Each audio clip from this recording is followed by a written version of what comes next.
કોંગ્રેસ ઉમેદવાર ગેનીબેનનું ફરી વિવાદાસ્પદ નિવેદન સામે આવ્યું। ગેનીબેન ઠાકોરે પોલીસને ચીમકી આપી।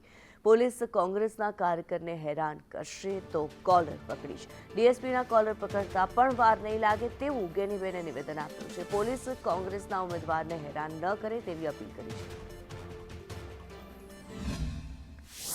कोई આગેવાન પોલીસ અન્યાય કરતી હોય, કોઈ પણ સમાજનો હોય, ચાહે ઠાકરજીભાઈ રબારી હોય, જિગ્નેશ દેવાણી હોય, પ્રધાન ઠાકોર હોય, અનિરામ બ્રાહ્મણ હોય, તો ભૂતકાળની અંદર અનેક વખત અમે સોશિયલ મીડિયા કે તેના માધ્યમથી જાણ્યું છે કે હું ભયોમાં મેળ રખાઈ, ઝઘડામાં મેળ રખાઈ, પણ મારા આગેવાનને કે અમારા કોઈ માણસને ખોટી રીતે કોઈ હેરાન કરે ને તો એની સામે લડવામાં ડીએસપી હોય તો એનો કોલર પકડવામાં પણ વાર નહીં કરીએ એવું ભૂતકાળની અંદર કર્યું છે અને આવનાર સમયની અંદર પણ કરશું।